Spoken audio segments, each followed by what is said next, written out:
بسم الله الرحمن الرحیم ویلکم ټو مای یوټیوب چینل د خیبر پختونخوا ټیکسټ بک بورډ پېښور اردو جماعت سوم د 3rd کلاس سټوډنټانو السلام علیکم ټیسټ ایډیشن نصاب 2020 के मुताबिक د 3م کلاس سټوډنټانو مونږه په دې اردو بک کې تقریبا دوا سبقونه نات هغه مونږ ویلو راځي چې نن سبق نمبر 3 تاسو له درکو په دې بک کې کوم 3م نمبر سبق چي دی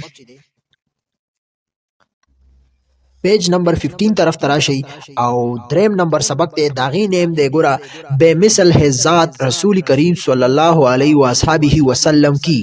سیدا وی بے مثل ہے مطلب اس مثال نشتا بے مثال دی هغه ذات څوک دی زمون خو پیغمبر رسول کریم صلی الله علیه وسلم یادی لکه زمون خو پیغمبر حضرت محمد صلی الله علیه وسلم دا ډیر بے مثل ذاتو ډیر عجیبه هستی وا زمون خو پیغمبرو زمون اخرنه پیغمبرو او قران مجید په نازل شوی ټیک ده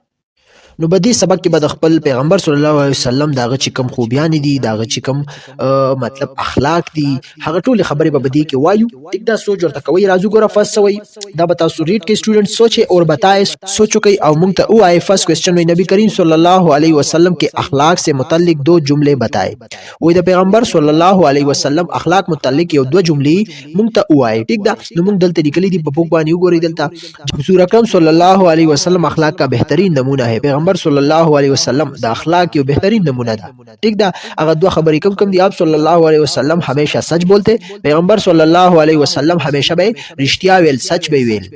او دویمه خبر ورته څه لیکل شي آپ صلی الله علیه وسلم لوگوں کی امانتوں کی حفاظت کرے صحیح ده او پیغمبر صلی الله علیه وسلم د خلکو د امانتونو حفاظت به کولو حفاظت کرتے دا دو خبریں بدی کے لیے شی دویم کوشچن کی اگر آپ کو کسی کی کوئی گمشدہ چیز ملے تو آپ کیا کریں گے وہی کو آیا تاسو د چا یو سیز ورکشوی وی تاسو ته ملاو شي نو تاسو بس کوي جواب ورته لیکل شي اگر مجھے کوئی گمشدہ چیز ملے تو میں اسے مالک تک پہنچانے کی کوشش کروں گا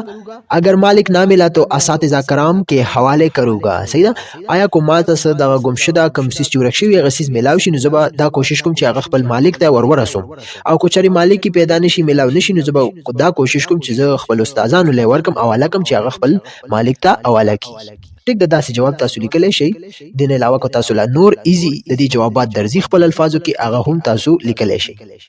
نیکسٹ وہی کہ آپ جانتے ہیں آیا تاسو ته پته شته دیانتداری کے لفظی معنی راست بازی اور امانتداری کے ہے وہ دیانتداری لفظی معنی سے راست بازی اور امانتداری دای لفظی معنی دا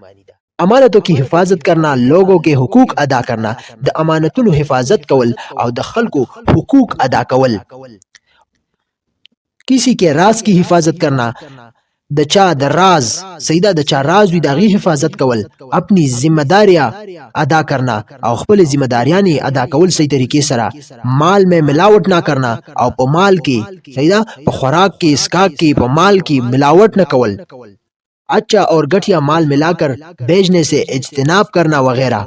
او خو او خراب وغیرہ دا سیزونه کم مال وی کنه دا ملاول د دینه لکه خسیزو خراب سره ملاول د دې سیزونه اجتناب کول دینه ځان منی کول ځان ساتل دیانت کی هی صورت ہے د څه صورتونه دي دا ټول د دیانت صورتونه دي سید منګوي کنه دیانتداری دا ټول په دیانتداری کې راځي ٹھیک شو دا 15 پیج رازو پیج نمبر 16 تراشی دی خوا سبق موجود دی چې کوم دریم نمبر سبق دی بے مثل ہے ذات رسول کریم صلی الله علیه وسلم ٹھیک شو رازو اوس د دې سبق وایو سوي ګورا تلفظ کې د دې ټکو تلفظ د کولی فرست راځي ګورا تلفظ د دې ټکو تلفظ چې دا بسنګه طریقې سره تاسو وای څنګه طریقې سره به ادا کوي دغه ته تلفظ وای سوي ګورا ستانه اجنبی اجنبی منبر منبر سخاوت سخاوت صفات صفات صادق صادق مہار مہار ګوره دې ټکی ته تاسو کتلی شئ دا وګوره دا لیکلی منبر ګوره دا اصل کې لیکل کیږي منبر خو ویل کیږي منبر صحیح ده کنه د دې خپل رولز دي ښه راجو سبق طرف تسوی مدینہ منورہ میں کجورے کثرت سے پیدا ہوتی تھی وہی مدینہ منورہ کی با کجوری تاسو کجوری ګورئ کنه کجوری خو پیژنئ هغه کجوری به ډیر زیاتې کثرت سره کثرت مین بہت زیاده बहुत زیاده صحیح ده دا به په کثرت سره پیدا کېدلی مطلب الته باغونه او ډیر شی بوټي وکنه نو ځکه به ډیر پیدا کېدلی ارد गिर्द से लोग खजूरें खरीदने के लिए यहाँ आते थे او غیر شاپیره چې څومره خلکو په علاقه کې نو اخوا دې خو علاقو نه ټول خلک به کجوري چې به اغستلی نو مدینه منورې ته براتل एक मरतबा कुछ लोग खजूरें खरीदने के लिए मदीना मुनव्वरा रवाना हुए यौजल सखलकू सईदा आगा खजूर अगस्तों दपारा मदीना मुनव्वरी ता रवान शू सफर करते करते वो लोग जब तक गए तो सताने के लिए मदीना से बाहर कुछ देर के लिए ठहर गए او सफर दौरान کې چې هغوی خډیر سفرو کو هغوی په لار بیا ستړي شو نو بیا د دوی خپل تکاوت د پاره خپل آرام سیدا خپل آرام د پاره تکاوت ختمولو د پاره ستانه مین آرام یا سکون لیکلی شي سیدا آرام یا سکون بل آرام د پاره دوی د مدینې نه بهر سزا کې ودرېدل مطلب چې الته دوی آرام وکي لګ انتظار وکي لګ دمو وکي اتنے میں وہاں ایک اجنبی شخص آیا بدی کی التا یو اجنبی شخص را لے اجنبی مین انجان صحیح ده کنه اجنبی انجان ورته لیکلی شي ٹھیک ده انجان لکه یو شخص را لے چې چا نه پیژندل اجنبی شخصونه دي ته انجان وي उस शख्स ने मुसाफिरों के पास एक सुर्ख ऊंट देखकर पूछा कि क्या ये ऊंट आप मुझे भेजेंगे هغه کس کوم اجنبي شخص رااله هغه د مسافرو ته ویلي چې هغه سره دلته یو سرخ اونټ اوخته هغه ولیدلو او ته سرخ اونټ سور دا په ما باندې خرڅه سیدا مسافروں نے کہا اگر وہ انہیں اتنی مقدار میں کجورے دے تو وہ بدلے میں اسے اونٹ دے دیں گے سیدا مسافرو د خلق ورته ویلي کوچري زمونږ چې سم مقدار دی د دې اونټ باره کې د دې اونټ چې څومره مقدار دی هغه عمره کجوري تمال راکې په بدله کې نو بالکل زه تعالی درکولې شم सौदा तय होने के बाद उस शख्स ने उनकी मुहार पकड़ी और शहर के अंदर चला गया सही दा बस खबर وشو सौदा وشو چې کله سودا ختم شو مطلب خبره ډن شو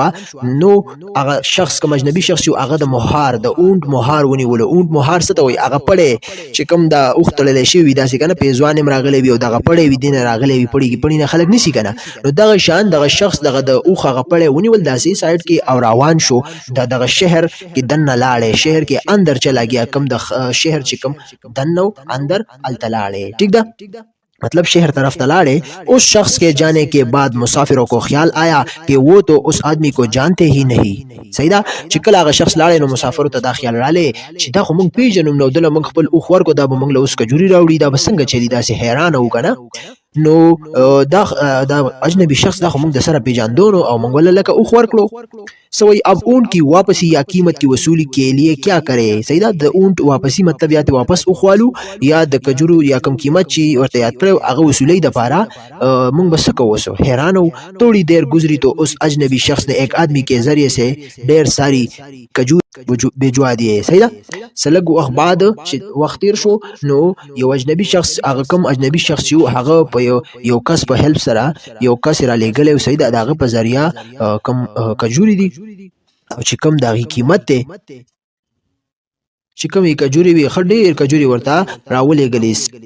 साथ ही पैगाम दिया कि अपने ऊंट की कीमत के बराबर खजूरें तोल कर पूरी कर लो और बाकी खजूरें आपकी दावत के लिए है सही मतलब خډیر کجوري ورل راولې او دا پیغام مرلا ورکړو چې ستاسو اوخ چې څومره کجوري کیږي هغه سره دا ناب تول کا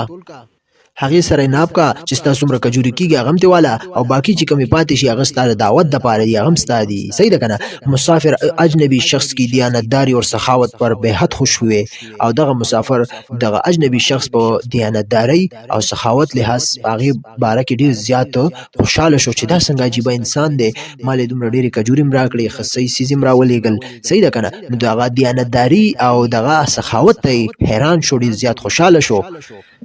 ब्यास वही गोरा वो लोग कजूरे खाकर जब मदीना मनौरा में दाखिल हुए तो उन्होंने देखा कि वो अजनबी शख्स मस्जिद के मिंबर पर खड़ा खुतबा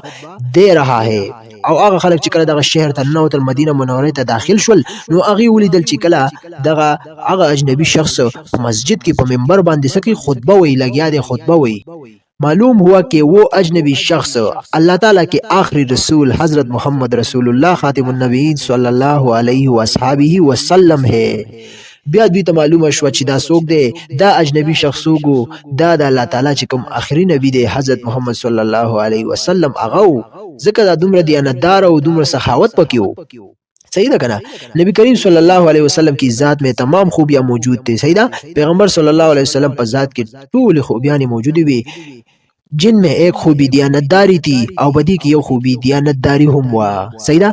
आप सल्लल्लाहु अलैहि वसल्लम हमेशा सच बोलते और लोगों की अमानतों की हिफाजत करते थे पैगंबर सल्लल्लाहु अलैहि वसल्लम हमेशा बे रिश्तिया वेलो और दखल को चिकम अमानतुनो दागी बे हिफाजत कवलो ठीक दा नेक्स्ट प्यारा शी पेज नंबर 17 तरफ था बदी की प्यारा राजी और पसी सवई नेक्स्ट गोरा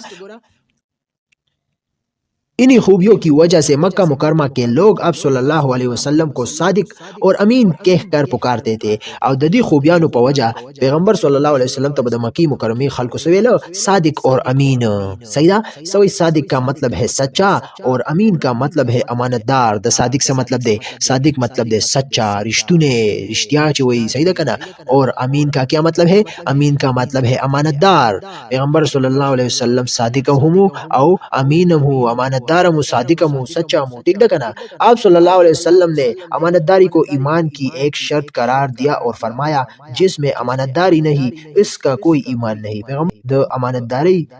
ईमान यो शर्त करार करे दे सही है ना चिदा ईमान यो शर्त दे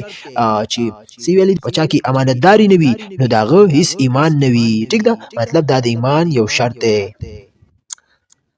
मुस्नद अहमद नेक्स्ट वगैरह हमें चाहिए कि हम नबी करीम सल्लल्लाहु अलैहि वसल्लम की तालीमात पर अमल करें मुंगला पकार दी मुंग पैगंबर सल्लल्लाहु अलैहि वसल्लम पर तालीमात बाने अमल वकू ताकि दुनिया और आखिरत में कामयाब हो सके ज़िक्र च दुनिया और आखिरत की मुंग कामयाब शू ठीक शो बहवाला किताब हमारे रसूल पाक सल्लल्लाहु अलैहि वसल्लम मुसन्निफ तलबुल हाशमी नो मुंगला पकार दी बदी सुनो द पैगंबर सल्लल्लाहु अलैहि वसल्लम तालीमात बाने अमल वकू ज़िक्र च मुंग दुनिया और आखिरत हिस्तशी दा जमुंग सबक और पसे नेक्स्ट सवी ठहरे और बताए सही ना अमानतदारी से मुताल्लिक नबी करीम सल्लल्लाहु अलैहि वसल्लम ने क्या इरशाद फरमाया है अमानतदारी मुतालिक पैगंबर सल्लल्लाहु अलैहि वसल्लम से फरमाई दी नो उस मंगवी अली तासुर तरीके से अमानतदारी से मुतालिक नबी करीम सल्लल्लाहु अलैहि वसल्लम ने इरशाद फरमाया जिसमें अमानतदारी नहीं इसका कोई ईमान नहीं अमानतदारी मुतालिक पैगंबर सल्लल्लाहु अलैहि वसल्लम फरमाई दी को बचा की अमानतदारी नबी दागो इस ईमान नबी मतलब आगे की ईमान नबी दुयम क्वेश्चन के हम दुनिया और आखिरत में कामयाबी कैसे हासिल कर सकते हैं हम दुनिया और आखिरत की कामयाबी संगा हासिल अवलेशु जवाब और तरीके से हम नबी करीम सल्लल्लाहु अलैहि वसल्लम की तालीमात पर अमल करके दुनिया और आखिरत में कामयाबी हासिल कर सकते हैं मुंग पैगंबर सल्लल्लाहु अलैहि वसल्लम की तालीमात मानी अमल कवल सर दुनिया और आखिरत काम की कामयाबी हासिल अवलेशु दा जवाब दे ठीक शो टोल खबर दी लेसन की मौजूदी दी हां नेक्स्ट पे राजी हमने सीखा मुंग सही दकल सवई नबी करीम सल्लल्लाहु अलैहि वसल्लम तमाम खूबियों के मालिक थे पैगंबर सल्लल्लाहु अलैहि वसल्लम द टूल खूबियानो तमाम खूबियानो मालिको अगर के हर यो खूबी वा सही दकल देर अजीब हस्ती वा सवई नेक्स्ट मक्का मुकरमा के लोग आप सल्लल्लाहु अलैहि वसल्लम को सादिक और अमीन कहते थे मक्की मुकरमे खल्को पैगंबर सल्लल्लाहु अलैहि वसल्लम त सादिक और अमीन वे लोग नेक्स्ट नबी करीम सल्लल्लाहु अलैहि वसल्लम ने दियानतदारी को ईमान की एक शर्त करार दिया सैयदा पैगंबर सल्लल्लाहु अलैहि वसल्लम दियानतदारी तद ईमान यो शर्त वेले दे आप सल्लल्लाहु अलैहि वसल्लम की तालीमात पर अमल करके हम दुनिया और आखिरत में कामयाब हो सकते हैं सैयदा पैगंबर सल्लल्लाहु अलैहि वसल्लम दागी चिकम तालीमात ते पागी बानी मंग अमल सरा आगे सर से कवले शू द दुनिया और आखिरत कामयाबी हासिल कवले शू सैयदा पागी की कामयाबी दले शू नो मंग बदल लेसन की दासी सुने इज़ दकल ठीक शो नो तासला हम पकार दी चिक खपल खू पैगंबर सल्लल्लाहु अलैहि वसल्लम चिकम तालीमात ते दागे चिकम सुन्नत दी द दې ټولو خیال وساتو پاغي باندې وخت تیر کو زمونږ ژوندۍ به ډیره مزدار وي اخرت هم خستوي دنیاوي ژوندۍ هم خستوي ټیک ده کنه نو دا ټول خبرې په ځان کې راولي ټیک شو داغي دا زمونږ دریم سبق داغي لیسن سبق مونږ تاسو ته ویلو ټیک ده دا هغه ګوره پکچر کې هغه باغ د کجورو بوټي ور کړی دي نو ډیر مزدار سبق امید لرم تاسو به دې باندې پوښی وي ان شاء الله نیکسٹ ویډیو کې به بیا د دې د مشق پتا سول درکو بیا د دې مشق پتا سول درکو ایکسرسایز ان شاء الله زموږ ویډیو کمپلیټ شو کو چری دا ویډیو مخ خوشی وي زموږ دا چینل لار سره لایک کړئ سبسکرایب کړئ او شیر کړئ او خپل سټڈی کنټینیو ساتي موږ ته هم دعاګانې کوي تھینکس فار واچینګ موږ لرا کې اجازه الله حافظ